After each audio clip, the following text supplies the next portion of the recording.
Hello students, welcome to online tutorial by Anumi and we are discussing chapter gaseous state और states of matter. Last lecture में हमने पढ़ा था kinetic theory of gases, okay?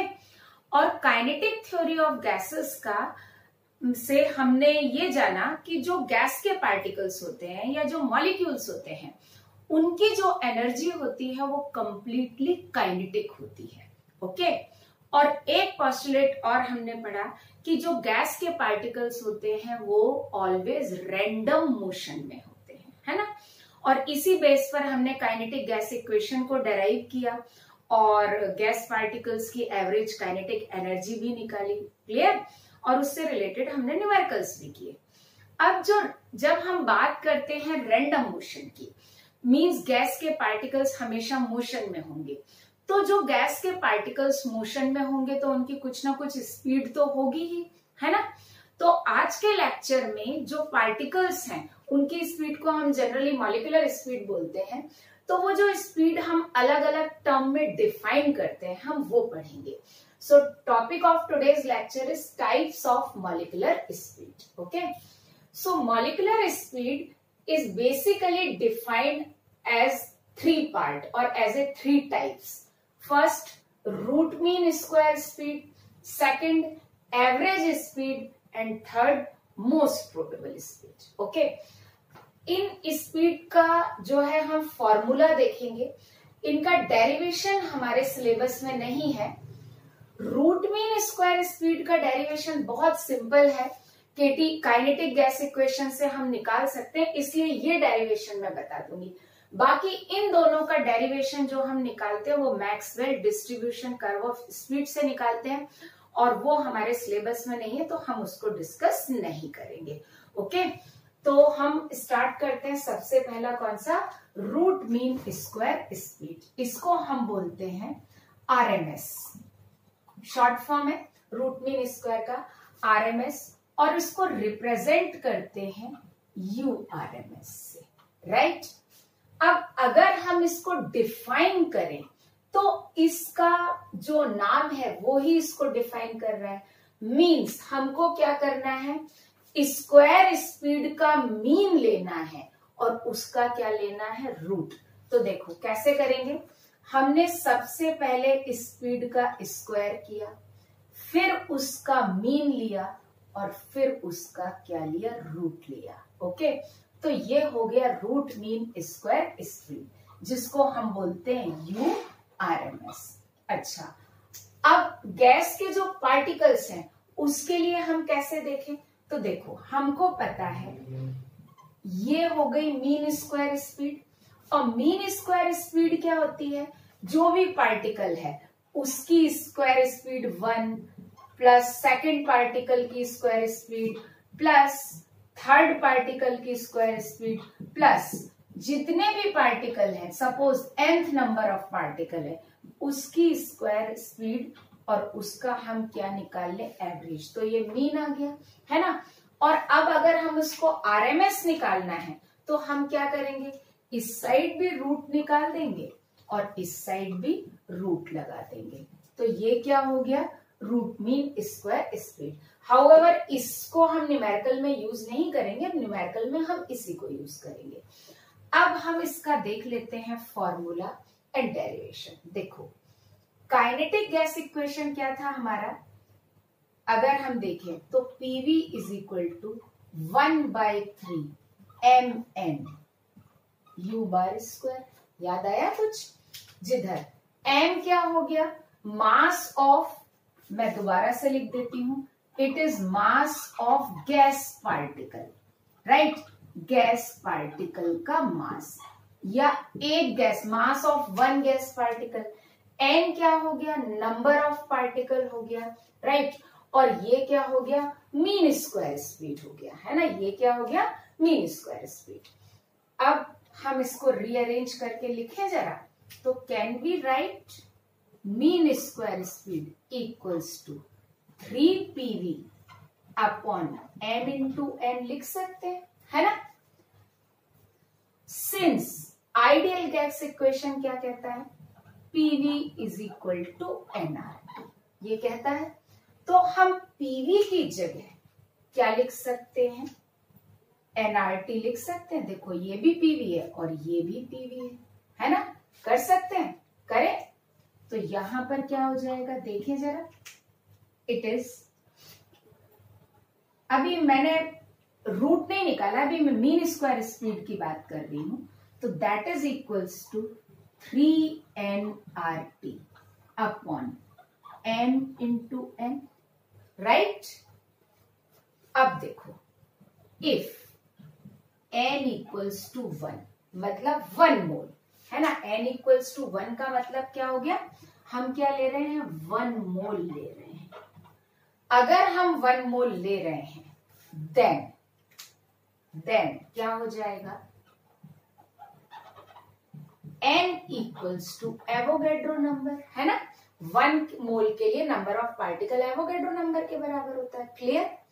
तो हमारा formula क्या बन जाएगा मीन स्क्वायर स्पीड का, u bar square equals to 3RT, n की जगह 1 पुट कर दिया, और ये क्या हो गया, m into Avogadro number, right. अब एक और चीज ये भी हमको पता होना चाहिए, since m into Avogadro number is equal to molar mass, right. Molar mass मतलब 1 मोल का मास। तो एक पार्टिकल के मास में, ये मास ऑफ 1 गैस पार्टिकल कर ही देती हूं, मैंने पहले वैसे ओरली बोल दिया था, लिखा नहीं था। तो अगर हम एक गैस के पार्टिकल में एवोगैड्रो नंबर मल्टीप्लाई कर देंगे तो हमें उस गैस का मोलर मास मिल जाएगा, है ना। तो ये क्या हो जाएगा, मोलर मास। तो अब वैल्यू पुट करें तो ये क्या हो गया, देखें, u bar square equals to 3RT upon molar mass. अब हम क्या ले लेते हैं, दोनों साइड रूट ले लेते हैं। तो ये हो गया रूट मीन स्क्वायर स्पीड, और इस साइड भी लिया तो रूट मीन स्क्वायर स्पीड। तो देयरफॉर हम क्या लिख सकते हैं, URMS equals to under root 3RT by molar mass of gas. किसके लिए, it is for 1 mole, right. ये किसके लिए निकाला हमने, 1 मोल के लिए निकाला, ओके। आप इसे नोट कर लीजिए, मैं रब करके 1 मॉलिक्यूल के लिए और इसका अपन डेंसिटी से रिलेशन भी देखेंगे। तो आप यहां तक इसे नोट कर लीजिए, मैं ऊपर का पार्ट रब करके बस इतना लिखा रहने दूंगी, फिर बचे हुए पार्ट में हम उसे डेराइव कर लेंगे, ओके। तो मैं रब कर देती हूं, तो ये 1 मोल के लिए आ गया। अब अगर हमको 1 मॉलिक्यूल के लिए निकालना है, बस ये नीचे वाली लाइन रहने देती हूँ, 1 मॉलिक्यूल के लिए निकालना है, तो देखो क्या हो जाएगा, 1 मॉलिक्यूल के लिए R हम K से डिफाइन करते हैं, है ना। तो यहां पर लिखते हैं फॉर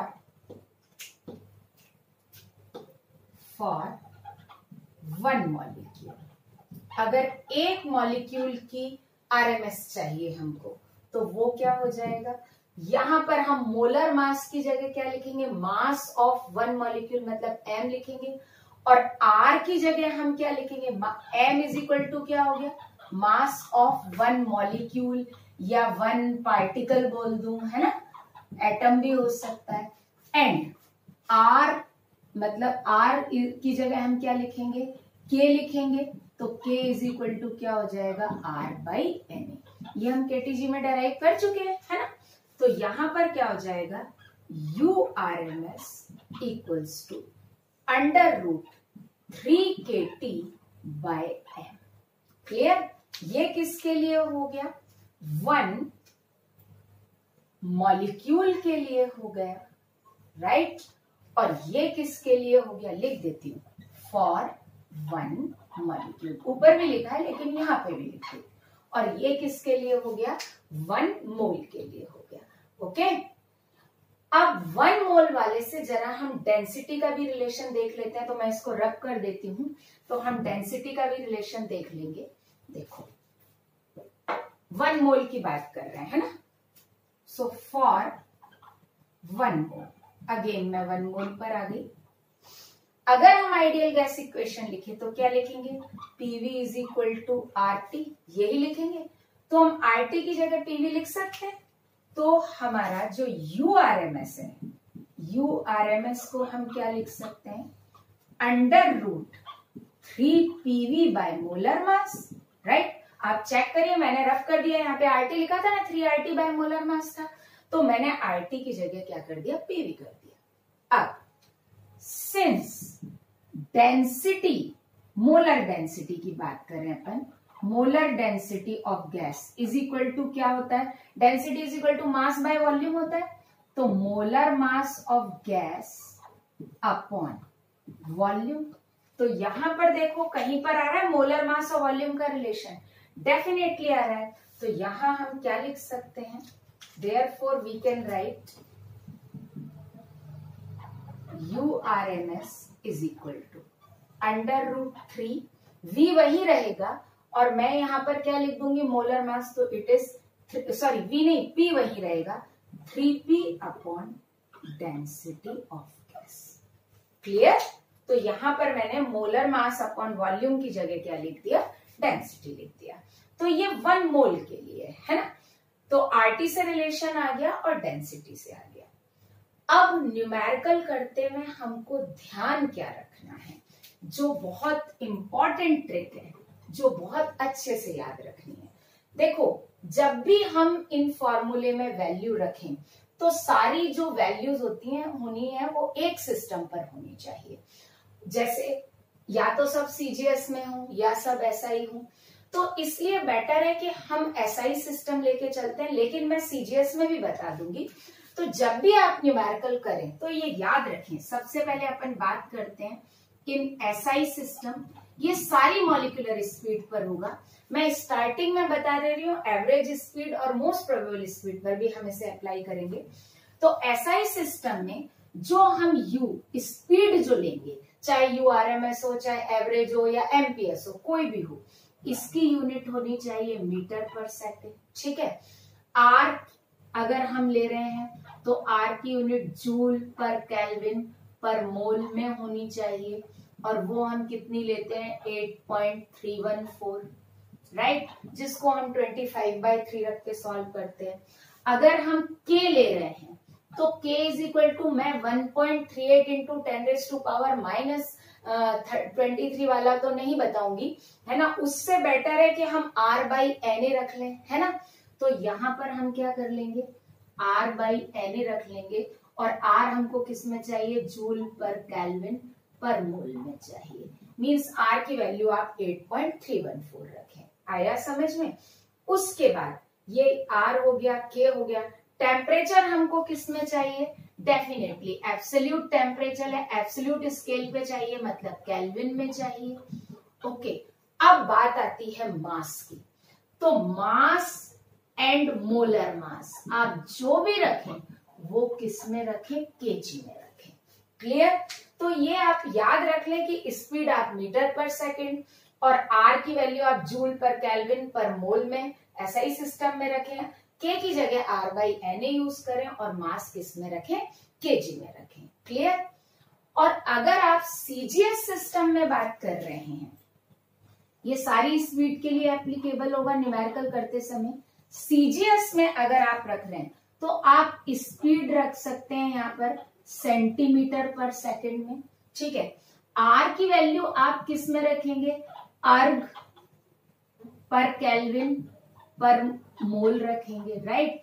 तो यहां पर कितना हो जाएगा, 8.314 इंटू 10⁻⁷, ये अर्ग में हो गया, राइट।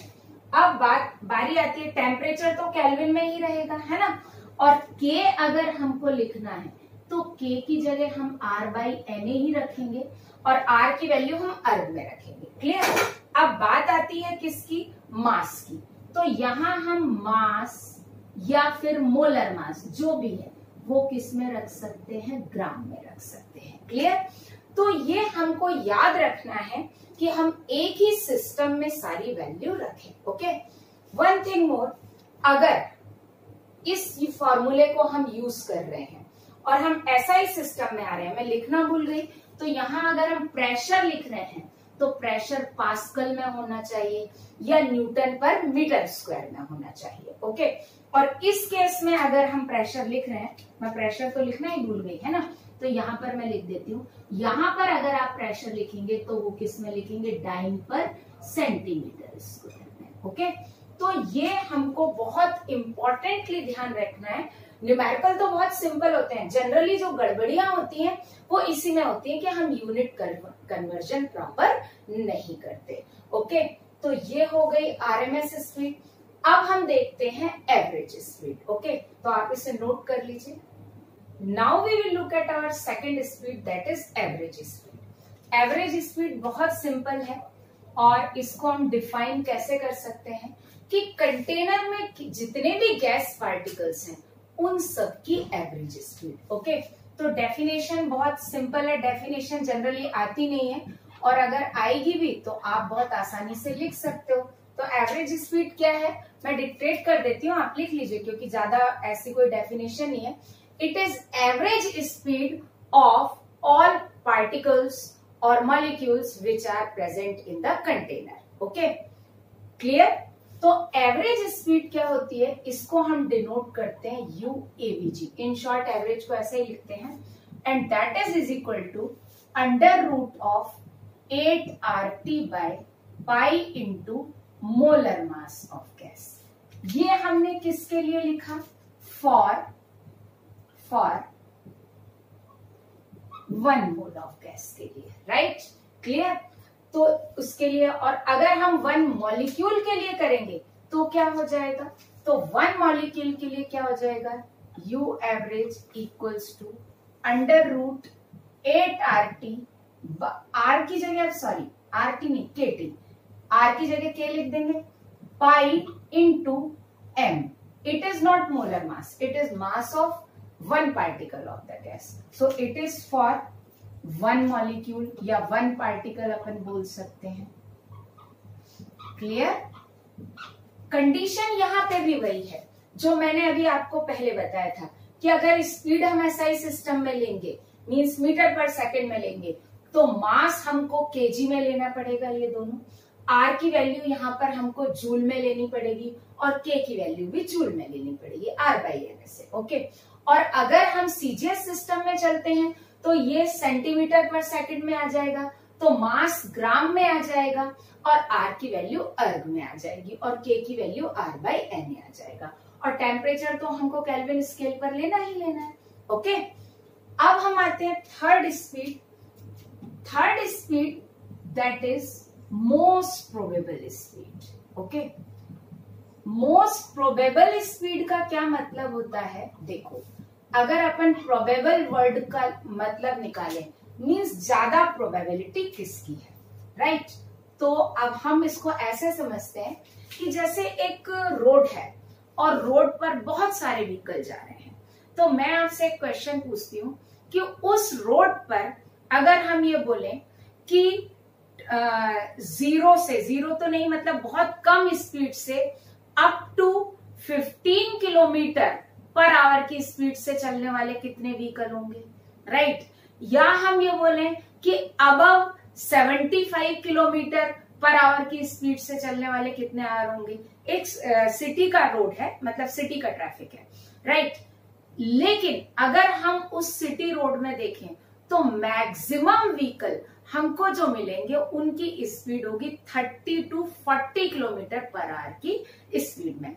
उससे कम स्पीड में भी हमको कोई नहीं मिलेगा, उससे कम स्पीड पर भी हमको बहुत कम मॉलिक्यूल मिलेंगे या कम व्हीकल मिलेंगे, मॉलिक्यूल नहीं सही व्हीकल मिलेंगे। और उससे ज्यादा स्पीड वाले, उसपे ज्यादा स्पीड वाले तो वो लड़के मिलेंगे धूम धूम धूम करते हुए जो निकाल के ले जाते हैं, राइट, जो स्टंट दिखाते हैं, है ना।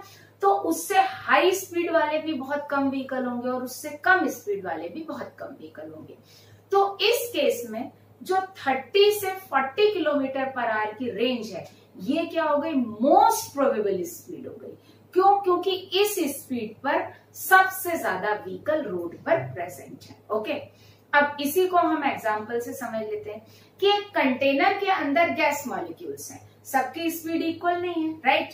तो उसमें से कुछ गैस पार्टिकल्स बहुत कम स्पीड पर होंगे कुछ गैस पार्टिकल्स बहुत हाई स्पीड के होंगे, लेकिन कुछ गैस पार्टिकल मीन्स सबसे ज्यादा गैस पार्टिकल, नॉट कुछ, सबसे ज्यादा गैस पार्टिकल्स जिस स्पीड पर होंगे उसको हम बोलते हैं मोस्ट प्रोबेबल स्पीड। तो इसको हम डिफाइन कैसे करेंगे? Speed at which maximum gas molecules are moving। ठीक है, जिस स्पीड से मैक्सिमम गैस मॉलिक्यूल्स या गैस पार्टिकल्स मूव कर रहे हैं उसको हम बोलते हैं मोस्ट प्रोबेबल स्पीड। ओके, अब मोस्ट प्रोबेबल स्पीड का जो डिनोटेशन है वो उसको तो हम ऐसे कर देते हैं UMPS, मोस्ट प्रोबेबल स्पीड का छोटा कर दिया, रूट मीन स्क्वायर स्पीड का हमने RMS कर दिया है ना, तो इसका MPS कर देते हैं, and that is equals to under root of 2RT by molar mass of gas, right. और ये किसके लिए हो गया? अगेन आप समझ गए होंगे, ये मैंने किसके लिए लिखा? फॉर 1 मोल के लिए। ओके, अब हम लिखते हैं 1 मॉलिक्यूल के लिए। तो 1 मॉलिक्यूल के लिए UMPS क्या हो जाएगा? That is under root 2KT by M। M is the mass of 1 gas particle, और ये किसके लिए हो गया? इट इज फॉर 1 मॉलिक्यूल या 1 पार्टिकल, राइट। आया समझ में? अब इसके भी न्यूमेरिकल कैलकुलेट करते वक्त हमको याद रखना है कि सब किस में होना चाहिए? सेम सिस्टम में होना चाहिए। ओके, तो ये बात हम बिल्कुल भी नहीं भूलेंगे। क्लियर? अब आती है बात, इनका जरा हम रेशियो देख लें, इसमें से सबसे ज्यादा वैल्यू किसकी होती है ना। तो पहले तो चीज अगर हम देख लें तो इन सब स्पीड में सबसे ज्यादा वैल्यू जो होती है वो होती है URMS की, राइट। क्या होता है? 3RT बाई मोलर मास होता है ना, तो √3 और ये √2 और ये कितना हो गया? √8 by pi, because RT by molar मास तो सबके केस में कॉमन है, राइट। तो सबसे ज्यादा होता है URMS, उसके बाद आता है U एवरेज, ठीक है, और सबसे कम वैल्यू होती है UMPS की, राइट। अब अगर हम रेशियो निकालें तो रेशियो क्या आ जाएगा? अगर आप रखेंगे तो यहां बचेगा √3, राइट, है ना, और यहां कितना बचेगा? √8 बाई पाई, ठीक है, और ये कितना बचेगा? √2। क्लियर? और भी हम अलग अलग तरीके से भी रिप्रेजेंट कर सकते हैं। तो अगर हम करें तो ये, अगर हम इसको 1 रखें तो ये हो जाता है 2, ये हो जाता है 0.92 और ये हो जाता है 0.819, ये अप्रॉक्स इतना ही रहता है। ये भी रेशियो निकलता है। क्लियर? तो ये स्पीड का रेशियो हो गया। ये तो सीधा फॉर्मूले से, पाई मैंने ए लिख दिया, सॉरी, लिखा तो पाई था, ए दिख रहा था, है ना। एक और भी हम निकाल सकते हैं, कभी कभी ये भी आ जाता है, UMPS is to U average is to URMS का रेशियो। ओके, तो अगर हमने जैसे इसको 1 लेके किया तो अगर हम इसको 1 माने तो ये होता है 1:1.128 is to 1.224, राइट। तो ये भी रेशियो निकल के आता है अगर हम MPS को 1 माने, मीन्स हम सब वैल्यू को √2 से क्या कर दें? डिवाइड कर दें। तो ये 1 आ जाएगा, ये 1.128 आ जाएगा और ये 1.224 आ जाएगा। और यहाँ हमने क्या किया? √3 से सबको डिवाइड कर दिया, तो ये 1 आ गया, ये 0.92 आ गया और ये 0.81 आ गया। Okay, now we will look at Maxwell's distribution of molecular speed. तो जो हमने अभी मॉलिक्यूलर स्पीड पढ़ी, URMS पढ़ा, MPS पढ़ा, एवरेज पढ़ा, है ना। तो मैक्सवेल, उससे रिलेटेड एक मैक्सवेल डिस्ट्रीब्यूशन कर्व है, तो वो हमको स्टडी करना है। हाउएवर बहुत ज्यादा डिटेल्ड स्टडी हमको नहीं करनी है, लेकिन फिर भी हमें इस कर्व को समझना आना चाहिए, और ये कर्व हमको क्या इंफॉर्मेशन देता है हमको वो भी पता होना चाहिए। ओके, तो ये कुछ पॉस्टुलेट है जिसके बेस पर मैक्सवेल ने स्पीड डिस्ट्रीब्यूशन किया। तो first postulate, it is based upon theory of probability. ये प्रोबेबिलिटी की थ्योरी पर बेस्ड है। Second, it gives statistical average of the speed of whole gas molecule.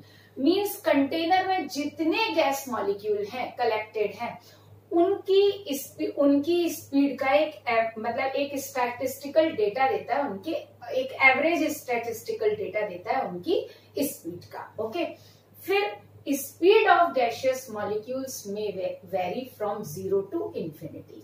However practically हम जानते हैं कि 0 भी नहीं होगी, इन्फिनिटी भी नहीं होगी, लेकिन वो वेरी कर सकती है 0 to infinity। ओके, तो हम पहले ग्राफ बना लेते हैं, कर्व बना लेते हैं सॉरी, और फिर उसको देखते हैं। तो जब हम किसी भी कंटेनर में जो फ्रैक्शन ऑफ मॉलिक्यूल है वर्सेस स्पीड का अगर ग्राफ बनाए, ठीक है, क्या करें, स्पीड का ग्राफ बनाए। थोड़ा सा लंबा बनाना पड़ेगा जिससे हम इसको काफी खुला खुला एक्सप्लेन कर सके। तो हम यहाँ पर ग्राफ ले रहे हैं fraction of molecules versus speed का ग्राफ। ओके, और यहां हम 0 से स्टार्ट करेंगे, ठीक है। तो जब हम ग्राफ बनाते हैं तो ये ग्राफ आता है, जो कर्व आता है, सॉरी बार बार ग्राफ निकल रहा है, जो कर्व आता है ये बेसिकली ऐसा बेल शेप्ड आता है, इसको हम बोलते हैं बेल शेप्ड।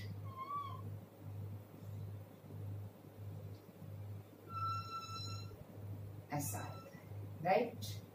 थोड़ा सा और अच्छा सा बना देती हूँ।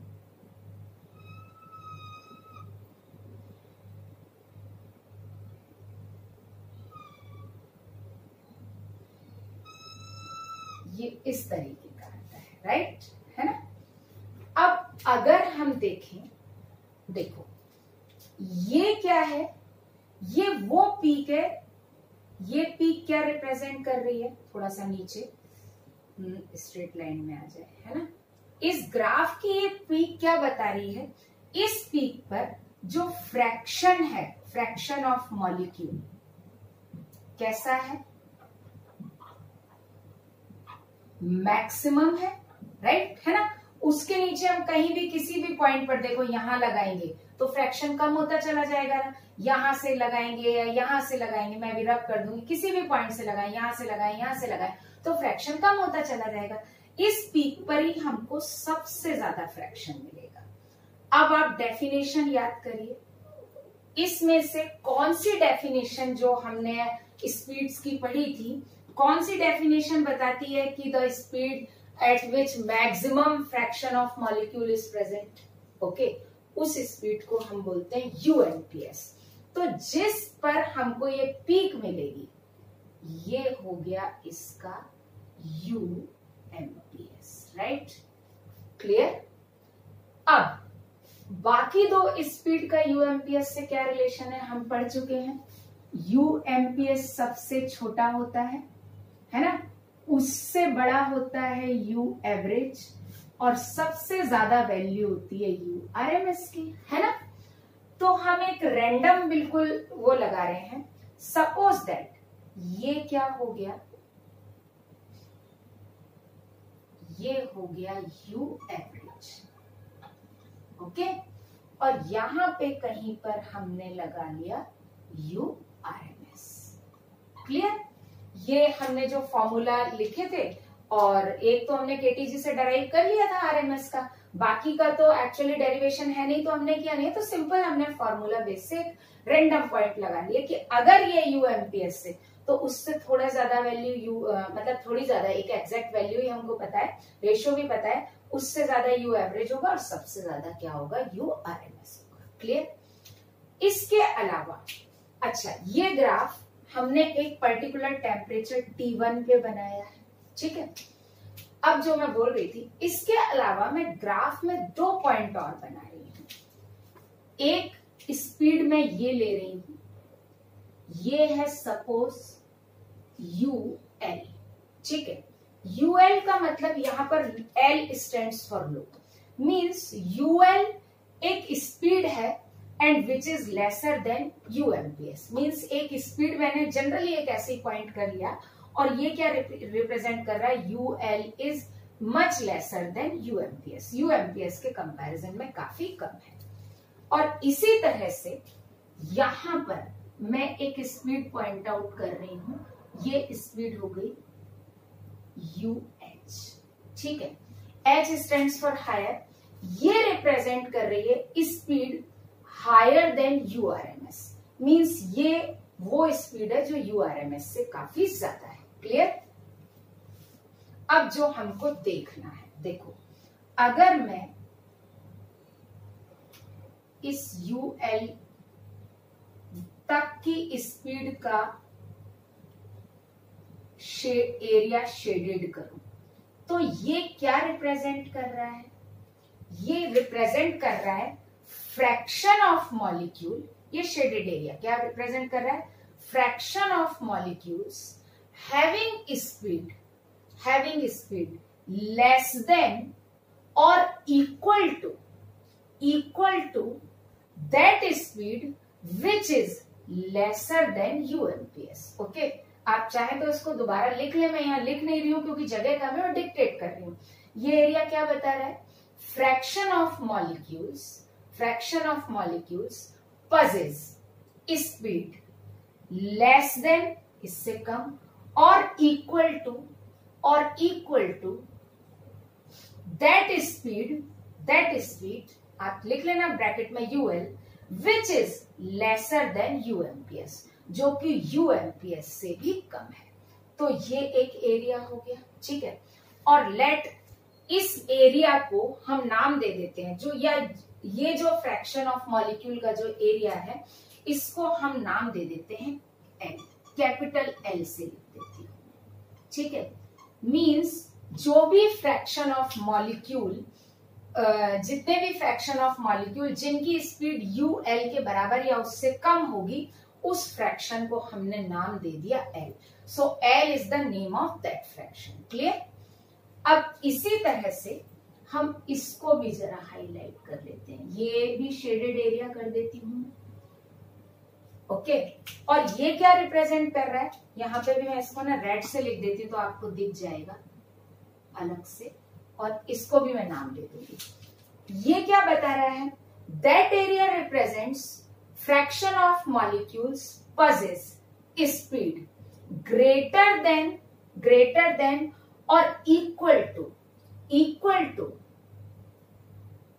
that speed which is greater than URMS, UH कौन सी स्पीड है, जो कि URMS से ज्यादा है। और ये शेडेड एरिया क्या बता रहा है, वो फ्रैक्शन ऑफ मॉलिक्यूल जिनकी स्पीड UH या जो हमने URMS से ग्रेटर स्पीड एक चूज की है उससे ज्यादा है या उसके बराबर है। और लेट इस फ्रैक्शन ऑफ मॉलिक्यूल को हम H बोलते हैं। मींस हम क्या बोल सकते हैं, L represents that fraction of molecule which having speed less then UMPS। Okay, less than UMPS, और sorry speed which is less than UMPS, जिनकी स्पीड UMPS से कम है। ओके, शायद बोलने में वर्ड इधर उधर हो गए, लेकिन पहले मैंने काफी अच्छे से आपको डिक्टेट करा दिया। आया?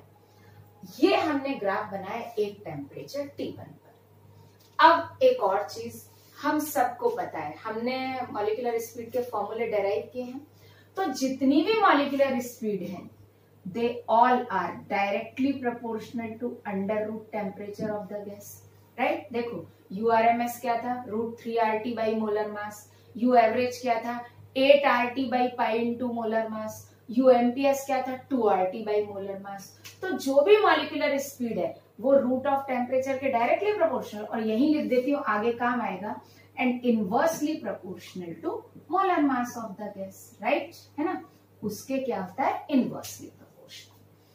अब अगर हम क्या करें, उसी सेम कंटेनर में, एक कंटेनर में जितने पार्टिकल हैं उनके लिए बनाए, हम टेम्परेचर क्या करते हैं, इंक्रीज करते हैं। तो मैं क्या लिखती हूं, ऑन इंक्रीजिंग टेम्परेचर। ठीक है, टेम्परेचर T1 to T2। अब हमने टेम्परेचर T1 से क्या कर दिया, T2 कर दिया। तो फ्रैक्शन ऑफ मॉलिक्यूल तो कांस्टेंट ही रहेगा, है ना। इसका area under the curve constant ही रहेगा, वो तो चेंज होगा ही नहीं। लेकिन क्या होगा, ये ग्राफ ना थोड़ा सा फ्लैट हो जाएगा। अब मैं रेड कलर से बनाऊंगी जिससे आप समझे, उसको अलग से आपको दिखाई दे। तो ये ग्राफ थोड़ा सा क्या हो जाएगा, ज्यादा फ्लैट हो गया क्या? नहीं, ये ग्राफ कुछ इस तरीके का हो जाएगा, राइट। फ्लैट हो गया, है ना। और ये हो गया एट द टेम्परेचर T2। अब देखो आप, अगर हम देखें तो ये देखो, यहाँ पे मैं ब्लू से बना देती हूँ। पहले ये पीक यहां तक आ रही थी, अब ये वाली पीक यही है और ये पीक यहां आ गई, राइट। ये यहां पर आ गई, है ना। तो अब ये हो गया इसका UMPS, राइट। इसी के आगे रैंडम हमने क्या ले लिया, ये हो गया U एवरेज, और इसी के आगे हमने रैंडम क्या ले लिया, URMS, राइट, है ना। ये मैंने कैसे रैंडम लगाया है, तो ये जो ब्लू वाले से मैंने लिखा है ना UMPS, एवरेज और URMS, मैं लिख देती हूँ। ये मैंने लिया है एट टेम्परेचर T2, मैं टेम्परेचर भी ब्लू से लिख देती हूँ तो आपको समझ में आ जाएगा, है ना। और ये रेड वाला रेड से रिलेटेड है, क्लियर। अब जब हमने टेम्परेचर बढ़ाया तो हमने 3 ऑब्जर्वेशन देखे। पहला क्या, देखो ये पीक नीचे आया, मींस पीक नीचे आया, इसका मतलब हम क्या लिख सकते हैं, जो फर्स्ट ऑब्जर्वेशन हमारा जो बहुत इंपॉर्टेंट है, fraction of molecule possess UMPS decreases on increasing temperature, right. देखो नीचे आ गया ना, तो उनका फ्रैक्शन कम, उन मॉलिक्यूल्स का फ्रैक्शन या फ्रैक्शन ऑफ मॉलिक्यूल कम हो गया जिनके पास UMPS है। पहले इतने सारे मॉलिक्यूल्स के पास UMPS था, टेम्परेचर बढ़ाने पर इतने के पास रह गया, ओके। तो फर्स्ट ऑब्जर्वेशन क्या हो गया, fraction of molecule, fraction of molecules possess UMPS decreases, right, है ना। उनका फ्रैक्शन क्या होता है, डिक्रीज होता है। ये पॉइंट क्लियर हो गया। उसके बाद पॉइंट नंबर 2 इंपॉर्टेंट। अब अगर हम देखें तो पहले जो L वाला, जो ये पूरे कैपिटल L का फ्रैक्शन था, अब अगर मैं देखूं तो अब मैं इसको रेड से कर देती हूं। अब ये इतना सा ही रह गया, है ना। ये L क्या रिप्रेजेंट कर रहा था, पूरा L कौन सा फ्रैक्शन रिप्रेजेंट करता था, molecule possess speed less then UMPS, right. और उनका नंबर क्या हो गया, कम हो गया, ये फ्रैक्शन कम हो गया। तो हम क्या लिख सकते हैं, fraction of molecule possess that speed which is less than UMPS also decreases, right। और ऐसे भी लिख सकते हैं, fraction of molecule possess speed equal to or less than that speed which is less than UMPS, right। means UMPS से जो यहां पर हमने जो डिसाइड किया था, UMPS से कम हमने एक स्पीड डिसाइड की थी ना, उस स्पीड पर या उससे कम स्पीड पर रहने वाले मॉलिक्यूल का फ्रैक्शन क्या होगा, कम होगा, राइट। अब यही चीज हम जरा H के लिए लेके चलते हैं। H के लिए ये एरिया एडिशनल हो गया, बढ़ गया, राइट, है ना। पहले सिर्फ ब्लू शेडेड एरिया में था H, अब H कहां हो गया, ये रेड शेडेड एरिया में भी हो गया। तो मैंने सेकंड पॉइंट लिखा नहीं, डिक्टेट कर दिया। इसी तरह से थर्ड पॉइंट भी मैं डिक्टेट कर देती हूँ क्योंकि वो बहुत ज्यादा है, स्टेटमेंट बड़ा है और जगह कम है। तो हम क्या लिखेंगे, third point, fraction of molecules having speed greater than or equal to that speed which is greater than URMS is increased. वो फ्रैक्शन क्या हुआ? बड़ा, राइट? तो हम एक सिंपल सी चीज देखते हैं, बहुत सिंपल लैंग्वेज में बोले, on increasing temperature molecules possess very low speed या fraction of molecule possess very low speed that decreases. आप ऐसे भी लिख सकते हो सिंपल लैंग्वेज में, on increasing temperature fraction of molecule possess very low speed decreases. बहुत लो स्पीड वाले का फ्रैक्शन डिक्रीज हुआ, and fraction of molecule possess very high speed, जो बहुत हाई स्पीड करते हैं, fraction of molecule possess very high speed increased, that is increased, okay, or that increases. Clear? Means very high speed पर जो molecule है उनका fraction बढ़ेगा, और जो वेरी लो स्पीड पर जो मॉलिक्यूल है उनका फ्रैक्शन क्या होगा? कम होगा. क्लियर? हाँ, ये जरूर याद रखना है, जो इंपॉर्टेंट है मैंने लिख दिया कि on increasing temperature fraction of molecule possess UMPS, वो भी क्या होगा? डिक्रीज होगा. क्लियर आया? तो ये था मैक्सवेल डिस्ट्रीब्यूशन कर्व. अब इसी में हम यहां पर ही रख करके मैं बनाऊंगी एक कांस्टेंट टेम्परेचर पर मैं डिफरेंट गैसेस के लिए बनाऊंगी, जिसमें हम ये वाला रिलेशन यूज करेंगे. ओके, तो ये आप बना लीजिए, वैसे तो आपने बना लिया होगा. फिर अपन डिफरेंट गैसेस के लिए पर्टिकुलर टेम्परेचर पर ये ग्राफ बनाते हैं. Okay, now we will plot graph fraction of molecule versus U at constant temperature for different gases. Okay, तो ग्राफ तो वही है, ये हमने लिया फ्रैक्शन ऑफ मॉलिक्यूल और यहां पर लिया मॉलिक्यूलर स्पीड, राइट? है ना? एक टेम्परेचर पर ये आ गया फ्रैक्शन ऑफ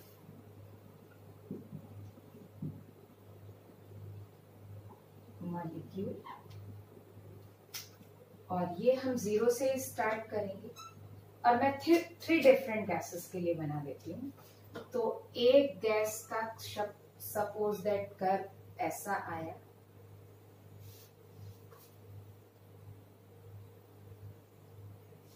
फिर सेकंड गैस के लिए ये कर्व ऐसा आया, ठीक है, और थर्ड गैस के लिए ये कर्व ऐसा आया. ये मैंने 3 अलग अलग गैस के लिए बनाया. मैं लिख देती हूँ यहाँ पे, ये हो गया गैस 1, ओके, और ये हो गया, मैं रेड से लिखूंगी क्योंकि मैंने रेड से बनाया है, ये हो गया गैस 2, और ये हो गया गैस 3. ओके, ये 3 गैसेस के लिए. क्लियर? और एक ही टेम्परेचर पे, एट सेम टेम्परेचर, है ना, एट सेम टेम्परेचर. अब हमको इन गैस 1, 2, 3 के मोलर मास का रेशियो बताना है कि क्या रिलेशन होगा. तो देखो, ये हो गया UMPS फॉर गैस 1, ठीक है, ये हो गया UMPS, MPS से निकाल लेंगे हम, UMPS फॉर गैस 2, और ये हो गया UMPS फॉर गैस 3. ठीक है, मोस्ट प्रोबेबल स्पीड हो गई ना. अब अगर हम UMPS का रिलेशन देखें तो थर्ड का UMPS सबसे ज्यादा है ना. तो अगर हम यहां पर रिलेशन देखें तो UMPS 3 सबसे ज्यादा, UMPS 2 उससे कम, और UMPS 1 सबसे कम. कई बार बच्चे मुझसे ऐसा बोल देते हैं, मैम UMPS तो ये सबसे ज्यादा है. बेटा UMPS तो ये सबसे कम है, यहाँ पे फ्रैक्शन ज्यादा है. UMPS तो सबसे कम है ना, तो फ्रैक्शन नहीं देखना है, UMPS देखना है. तो ये रिलेशन हो गया. अब मॉलिक्यूलर स्पीड का मोलर मास से कैसा रिलेशन है? इनवर्स. तो डेफिनेटली अगर थर्ड की स्पीड सबसे ज्यादा है तो सिंपल सी बात है, गैस थर्ड का मोलर मास सबसे कम होगा, तो यहाँ पर क्या होगा, therefore molar mass of gas 3 सबसे कम, मोलर मास ऑफ गैस 2 उससे ज्यादा, और सबसे ज्यादा मोलर मास होगा गैस 1 का। ओके, तो ये हमने किससे निकाला, molar mass is inversely proportional से। Okay, now we will look at some numericals based on molecular speed. Okay, तो एज यूजुअल मैंने कुछ क्वेश्चन यहाँ पर लिख लिए हैं और इनको हम 1 बाय 1 सॉल्व करेंगे और इस खाली जगह में सारे सॉल्व कर लेंगे। तो फर्स्ट क्वेश्चन क्या है, फर्स्ट क्वेश्चन इज सिंपली, मुझे जगह की ज्यादा जरूरत पड़ेगी तो मैं ऐसा कर लेती हूँ, शायद पड़े, राइट, पूरा स्पेस यूटिलाइजेशन करेंगे हम, है ना। So calculate temperature at which speed of SO2 molecule is half of that of helium at 27 degree Celsius. Okay, तो हम करते हैं क्वेश्चन नंबर 1। अब इसमें क्या है, इसमें SO2 की स्पीड के लिए टेम्परेचर पूछा है, मींस टेम्परेचर फॉर SO2 पूछा है, और वो टेम्परेचर जिस पर उसकी स्पीड हीलियम की स्पीड का आधा हो जाए, जो कि 27 डिग्री सेल्सियस पर है। तो मैं ऐसा लिखती हूँ, देखो U ऑफ SO2, इसका टेम्परेचर हमको पता करना है, and that is half of U helium, और इसका टेम्परेचर 27 डिग्री सेल्सियस है, मींस हम कितना केल्विन में करके रखेंगे, तो ये क्या हो जाएगा 300 केल्विन। क्लियर। अब बच्चों के मन में जनरली डाउट आता है कि मैडम स्पीड कौन सी, RMS लें, MPS लें, एवरेज लें, आप कोई भी ले लीजिए। जब हमको कंपेयर करना है तो अगर हम RMS ले रहे हैं तो दोनों के लिए RMS ले सकते हैं, अगर हम MPS ले रहे हैं तो दोनों के लिए MPS लें, और अगर हम एवरेज ले रहे हैं तो दोनों के लिए एवरेज लें। आंसर हर केस में कैसा आएगा, बिल्कुल सेम। मैं यहाँ सॉल्व करके बताती हूँ इस पार्ट में। देखो पहला, जैसे मैं URMS कंपेयर करूं तो देखो URMS इक्वल्स टू क्या होता है, इन शॉर्ट अपन लिख लेते हैं, that is 3RT by molar mass, right. UMPS क्या होता है, UMPS is equal to under root of 2RT by molar mass, मैंने शायद यहाँ पे अंडर रूट नहीं बोला था।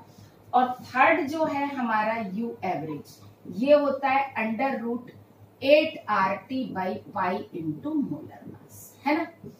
अब आप बोलोगे कि किसी भी स्पीड से कैसे कर सकते हैं, क्योंकि जब हम कंपेयर करेंगे तो देखो RT, वो जो R है और जैसे जो कांस्टेंट है वो कैंसिल हो जाएंगे। अगर हम URMS कंपेयर करेंगे तो 3R कैंसिल हो जाएगा, तो बचेगा क्या, T अपॉन मोलर मास। अगर हम UMPS कंपेयर करेंगे तो 2R कैंसिल हो जाएगा, तो बचेगा क्या, T अपॉन मोलर मास। और जब हम एवरेज स्पीड कंपेयर करेंगे तो 8R बाई पाई कैंसिल हो जाएगा, और बचेगा क्या, टेम्परेचर अपॉन मोलर मास। तो आप किसी से भी कंपेयर कर सकते हैं, आंसर हर केस में इक्वल आएगा। तो यहां मैं कर लेती हूँ, सपोज दैट U एवरेज से कर लेती हूँ। सो U एवरेज ऑफ SO2, और इसका टेम्परेचर मुझे निकालना है, that is half of U average of helium, और इसका टेम्परेचर कितना है, 300 केल्विन। सॉल्व करते हैं यहाँ पर।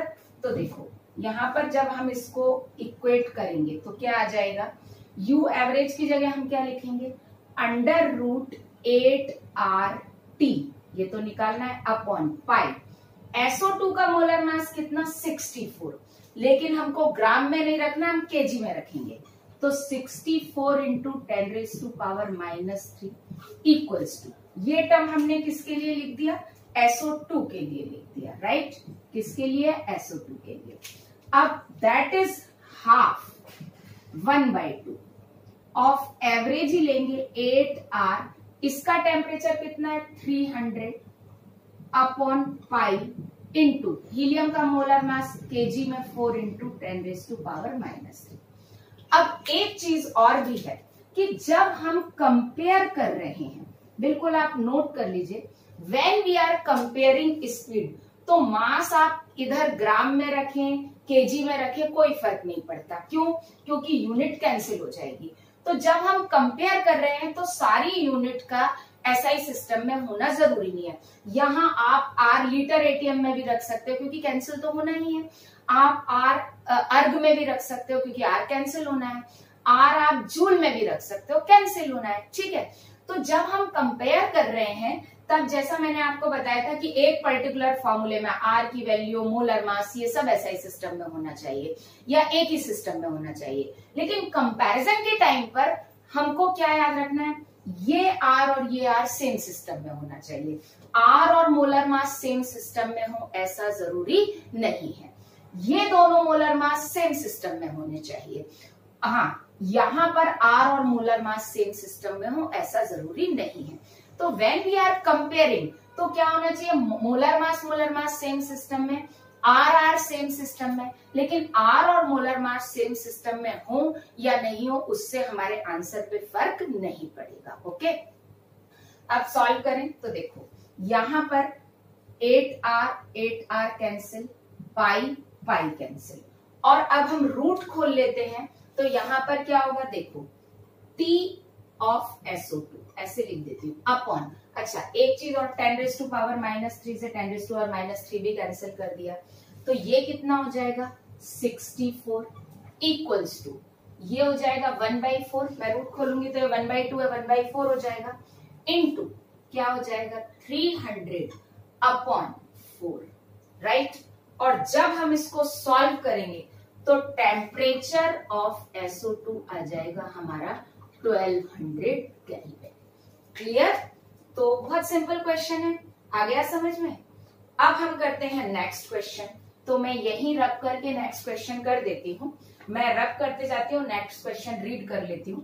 क्वेश्चन नंबर 2 क्या है, calculate ratio of speed of O2 and ozone at 25 degree Celsius. मैं इसको रब नहीं कर रही हूँ क्योंकि हमारे काम आएगा, आपको याद दिलाता रहेगा, है ना।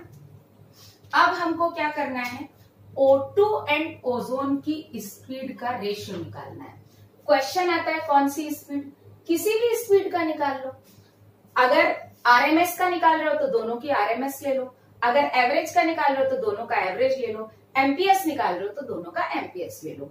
तो यहाँ पर ये मेंशन होना जरूरी नहीं है कि कौन सी स्पीड, कभी क्वेश्चन में मेंशन हो भी सकता है और कभी नहीं भी हो सकता, तो दोनों केस में हम इसको सॉल्व कर सकते हैं।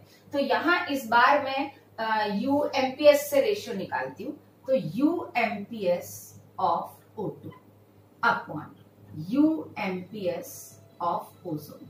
अच्छा, टेम्परेचर दोनों का सेम है तो टेम्परेचर यहाँ पर भी 298 केल्विन हो गया, मैं केल्विन में ही लिख रही हूँ, और यहाँ पर भी टेम्परेचर कितना हो गया 298 केल्विन, और इसका रेशियो हमको निकालना है।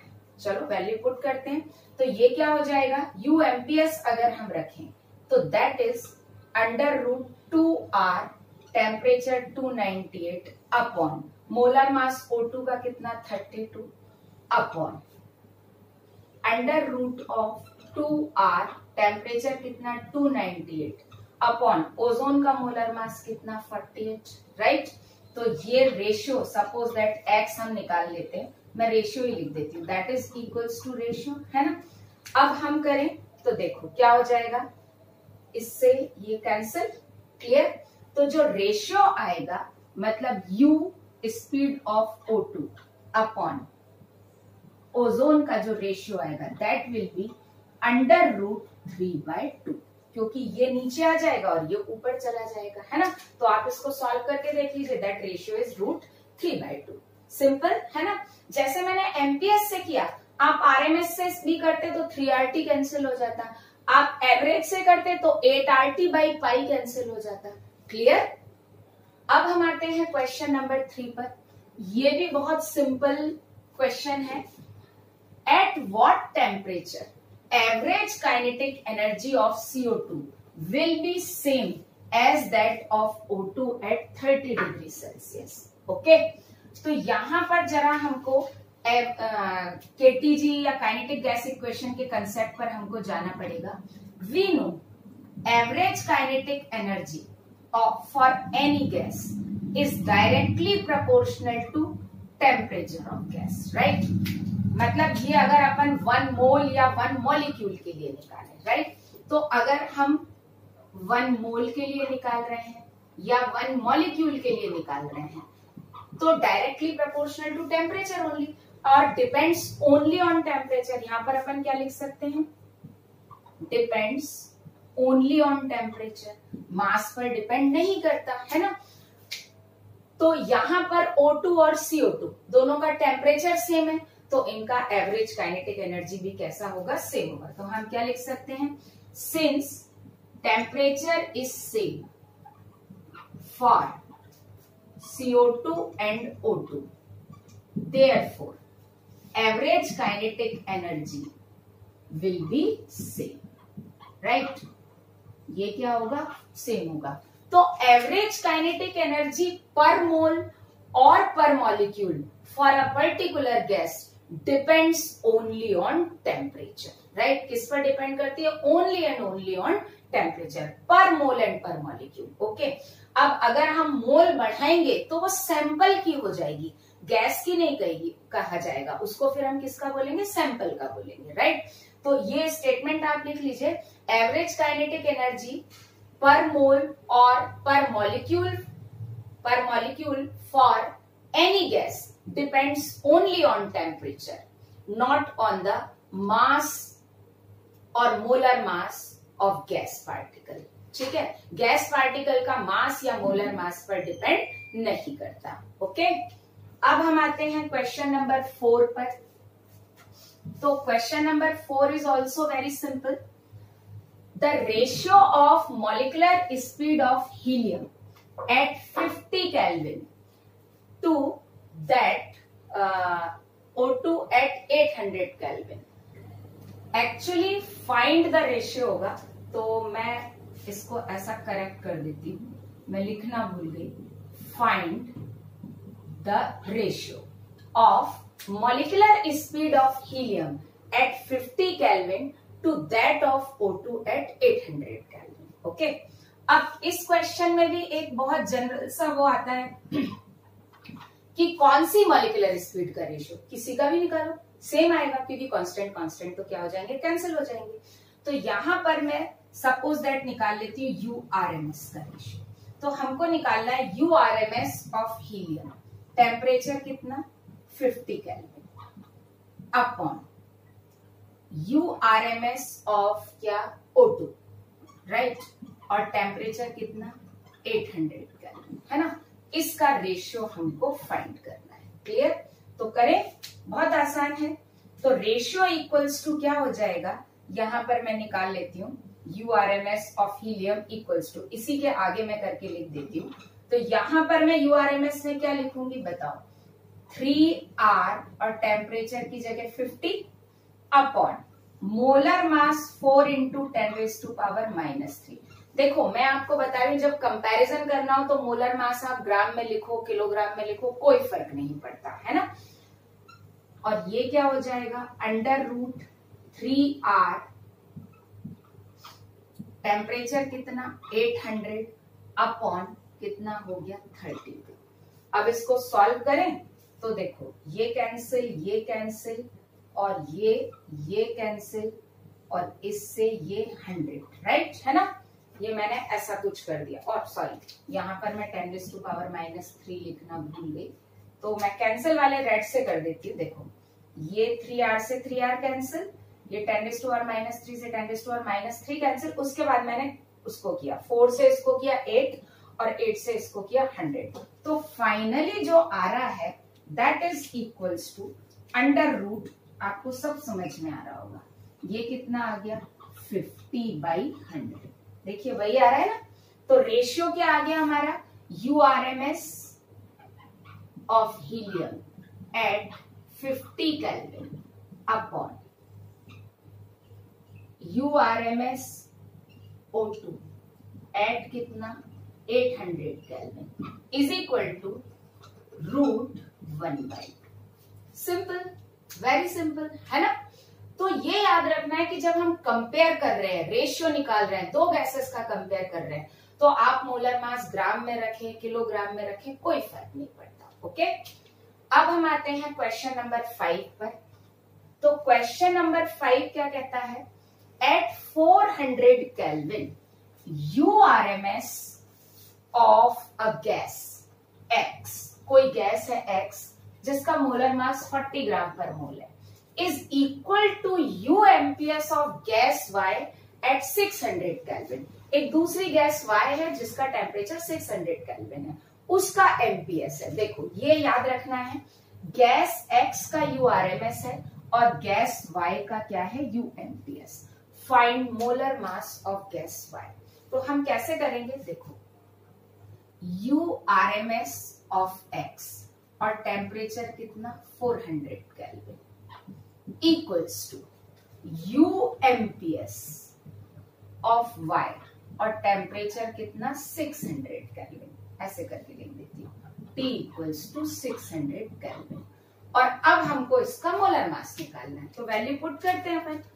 RMS की जगह क्या लिखेंगे हम, 3R into 400 upon molar mass that is 40 into 10⁻⁻3।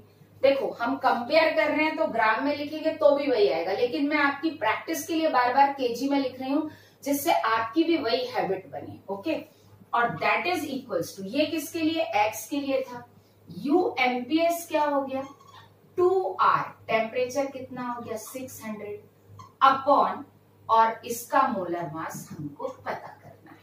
Clear, ये X का था, it is gas X and it is gas Y। Simple, root से रूट कैंसिल हो गया और R से R कैंसिल हो गया, और यहां पर अपन देख लेते हैं, इसको भी केजी में ही निकाल लेंगे, ये मोलर मास में किस में आ जाएगा, केजी में आ जाएगा, है ना। अब देखें जरा तो क्या होगा यहां पर, इसको निकालने के बाद ये बचा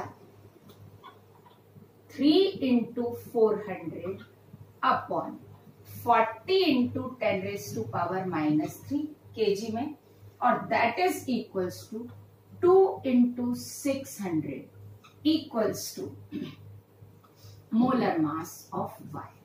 अब अगर आप देखोगे तो ये कितना आ रहा है, 1200 आ रहा है और ये भी 1200 आ रहा है, तो मैं डायरेक्ट कैंसिल कर देती हूँ, ये कैंसिल हो गया। So molar mass of Y क्या आया, therefore molar mass of Y कितना आ गया 40 इंटू 10⁻⁻3 केजी, और अगर हम ग्राम में बोले so that is 40 gram per मोल। ये इतना केजी पर मोल था, राइट, है ना। तो सिंपल है, हमने यहाँ पर दो अलग अलग स्पीड को कंपेयर कर लिया। क्लियर, अगर मैं यहाँ 10⁻⁻3 नहीं लगाती और यहाँ पर सिर्फ 40 रख देती तो उसका मोलर मास भी किस में आ जाता, ग्राम में आ जाता। तो ये आपको याद रखना है कि कंपैरिजन में बस हमको ऐसा ध्यान नहीं रखना है कि सारी यूनिट सेम सिस्टम में होनी चाहिए, मतलब डिफरेंट प्रॉपर्टीज की यूनिट सेम सिस्टम में होनी चाहिए, सेम प्रॉपर्टीज की यूनिट सेम सिस्टम में होना चाहिए, मास सेम में होना चाहिए, RR सेम में होना चाहिए। क्लियर, अब हम आते हैं क्वेश्चन नंबर 6 पर, that is also very simple. Calculate U average of N2 at 127 degree Celsius. अब हमको एवरेज स्पीड निकालना है किस पर, 127 पर। ओके, तो अब देखते हैं हम यहाँ पे, इट इज क्वेश्चन नंबर 6। देखो U average equals to √8RT upon pi into molar mass. अब क्योंकि यहां पर कंपैरिजन नहीं है, कंपैरिजन नहीं ना, अभी तक तो हम कंपेयर कर रहे थे, तो हमने बस ये देखा कि RR सेम यूनिट में होना चाहिए, मोलर मास सेम यूनिट में होना चाहिए, लेकिन अब हम कंपैरिजन नहीं कर रहे हैं, तो अब R और मोलर मास सेम सिस्टम में होना चाहिए, सेम यूनिट बोल दिया था शायद, सॉरी, सेम सिस्टम में। मीन जब हम कंपेयर करें तो RR सेम सिस्टम में, मोलर मास सेम सिस्टम में, लेकिन अब हम कंपेयर नहीं कर रहे तो अब इन दोनों को सेम सिस्टम में होना चाहिए, तो हम दोनों SI सिस्टम में रखेंगे, है ना। अच्छा, एक डाउट और आता है कि मैम पर मॉलिक्यूल निकालना है या पर मोल निकालना है, वो भी सेम होगा। ये मैंने किस में निकाला, पर मोल निकाला, ये किसके लिए निकाला, 1 मोल के लिए।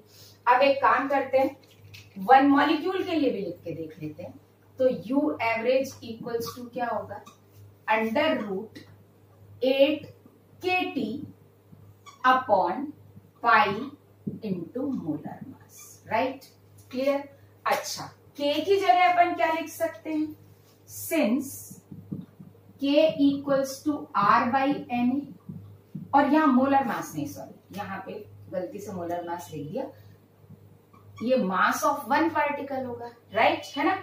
और K की जगह अपन R बाई Na लिख सकते हैं, and mass of one particle is equal to क्या, molar mass upon Na, right, यही होता है। करेक्ट कर लेना, वो मैंने गलती से फ्लो में मोलर मास लिख दिया था।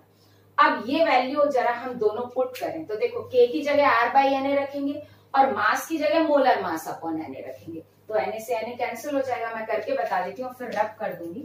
तो यहाँ पर क्या हो जाएगा, देखो, U एवरेज इक्वल्स टू, ये किसके लिए, वन मॉलिक्यूल के लिए बता रही हूँ, राइट, है ना। तो ये क्या हो गया, 8 R बाई Na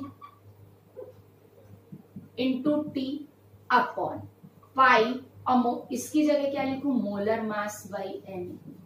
तो अब देखो Na से Na कैंसिल, सो फाइनली ये दोनों सेम हो गए।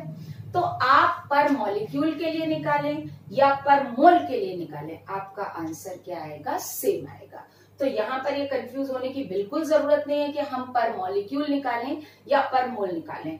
ऐसा जनरल क्वेश्चन है तो आप पर मोल भी निकाल सकते हैं, पर मॉलिक्यूल भी निकाल सकते हैं। ओके, अब हम यहाँ पर वैल्यू पुट करते हैं और इसको सॉल्व करते हैं। मैं पर मोल से ही निकालूंगी, इजी पड़ता है ना।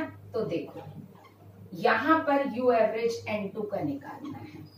8 की वैल्यू 8, R की वैल्यू 25/3 लिखेंगे। 8.314 की जगह हम 25/3 यूज करते हैं। टेम्परेचर कितना हो गया, 127 का मतलब 400 केल्विन अपॉन पाई हो गया 22/7, राइट। और मोलर मास कितना हुआ N2 का, केजी में रखना पड़ेगा, 28 इंटू 10⁻⁻3। अब यहां हम गड़बड़ नहीं करेंगे कि केजी में रखो, ग्राम में रखो, चलेगा, बिल्कुल नहीं चलेगा। कंपैरिजन थोड़ी हो रहा है, अगर ये एसआई सिस्टम में तो ये भी एसआई सिस्टम में होगा। ओके, अब जरा देखते हैं यहाँ पर क्या हो सकता है। इसको अगर मैं करूं तो ये 4, और अगर इसको करूं तो ये 100, है ना।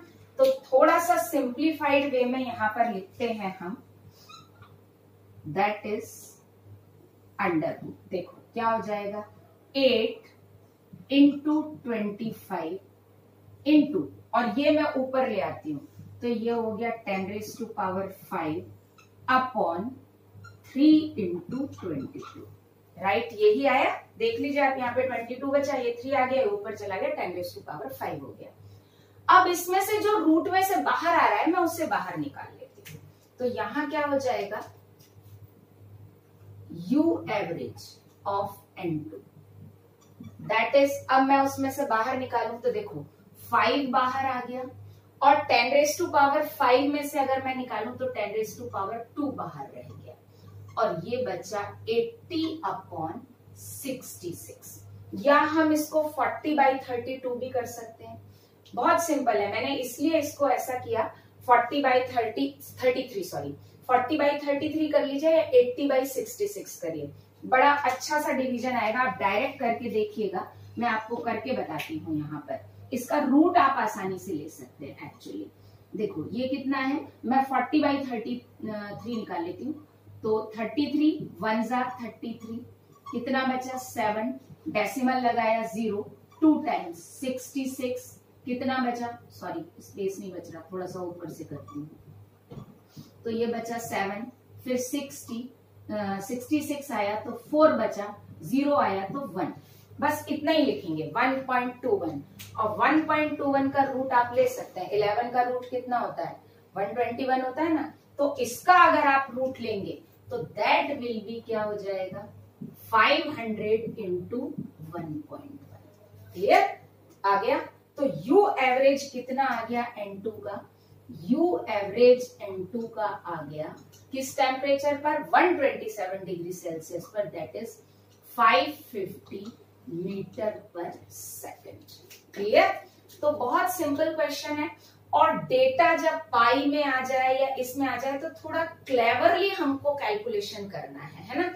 हर छोटी छोटी चीजों को काट पीट के नहीं पटक देना है, बहुत सिंपली, और अगर हम सिंप्लीफाइड वे में करेंगे, जैसे कहने को लग रहा था 80/66 का रूट कैसे निकालेंगे, लेकिन जब डायरेक्ट डिवीजन किया तो ऑलमोस्ट वो मतलब उसी में वेरी करेगा, फिर 3 बचेगा तो और जाएगा, तो मैंने एक राउंड ऑफ करके ले लिया, तो नियरली भी बोल सकती हूँ इसको, एक्चुअली एग्जैक्ट तो नहीं लेकिन हाँ इसी के आसपास आएगा, है ना, इससे थोड़ा सा ज्यादा मान लीजिए, but U average will be 550 metre per second. Okay.